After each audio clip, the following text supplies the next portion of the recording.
Chairman. And our committee is back again to assess Donald Trump's trade policy. And I'd like to say it's not exactly a command performance.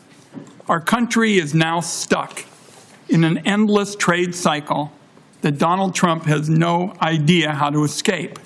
What happens is Donald Trump makes big threats.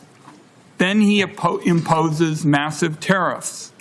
Then, after there's a huge outcry from American farmers, investors, and families, Donald Trump caves in.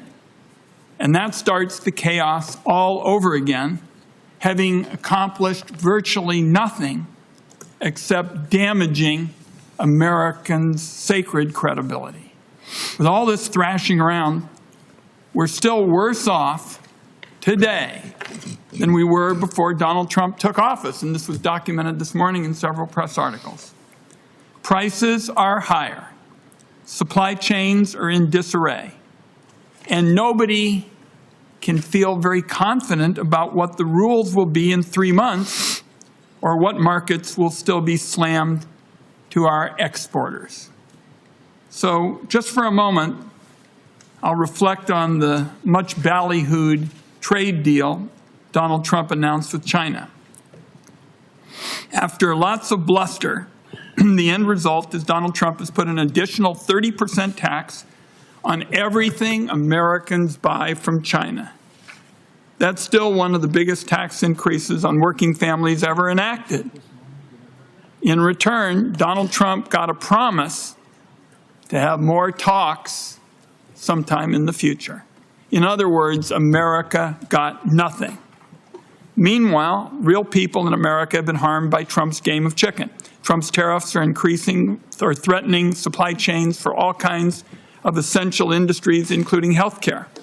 When the supply chain for medicine fails, people are going to die. Our farmers and ranchers who absolutely have to sell their ag products overseas have been having trouble finding ships to take their crops. The Port of Portland in my home state saw a 51% decrease in exports, according to trade statistics just released. And I know my friend Senator Cantwell, who's one of our trade experts, is very concerned about this. The Port of Tacoma is a major hub for sending soybeans to Asia. They've seen a 28% decrease, according to these recent statistics. So it is ironic that some of the companies that invested most heavily in their North America supply chains have been hit the hardest by the Trump trade chaos. U.S. automakers say Trump's fumbling on trade is going to cost them billions of dollars this year alone and raise car prices for consumers. Ford predicts $1.5 billion in losses. GM predicts $5 billion in losses. Toyota, which employs more than 60,000 people in America, forecasts 20% of its revenue is going to evaporate. It's only a matter of time before companies hemorrhaging profits start to cut jobs. The latest estimate with China is not going to do a thing to reverse the damage Donald Trump caused to the auto industry. In fact, his deal with the United Kingdom last week may make things worse. Donald Trump gave a massive gift to British car companies by setting the tariff on their cars to 10% compared to 25% for Canadian autos and parts. Donald Trump justified lowering the tariff because Rolls-Royces and Bentleys, in his words, are super luxury, unquote. So Donald Trump's deal means less taxes on cars for the ultra-wealthy and higher taxes on cars that working families drive here in America.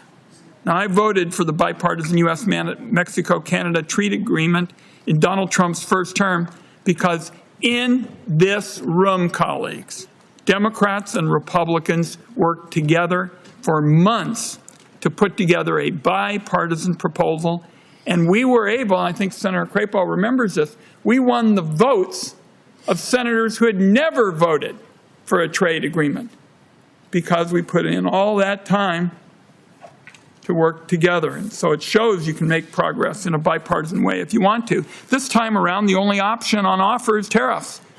Trump's tariffs are causing price hikes for cars, coffee, electronics, warnings of possible toilet paper shortages, and layoffs in trucking and medical device manufacturing right now.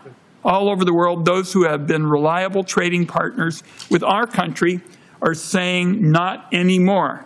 He's making the world's supply chains more reliant on China. So to make progress on trade and manufacturing, this committee worked extensively on the CHIPS legislation and clean energy. Donald Trump is breaking that model and hitting people with more costs that make manufacturing in America again harder. We passed tax credits for made in America manufacturing in factories that will make essential energy and computing products right here in America. Unfortunately, as of this morning, the Trump administration is in the process of tearing that down. Donald Trump's cuts to research and science funding are a huge own goal that hurts domestic manufacturing and threatens innovative industries like semiconductors and development of new medical treatments. So I very much look forward to our witnesses this morning, and what I want to know more than anything is your ideas for getting America off this merry-go-round with respect to trade. It starts with the threats and goes forward with the steps I outlined. Let's get off that merry-go-round. Thank you, Mr. Chairman.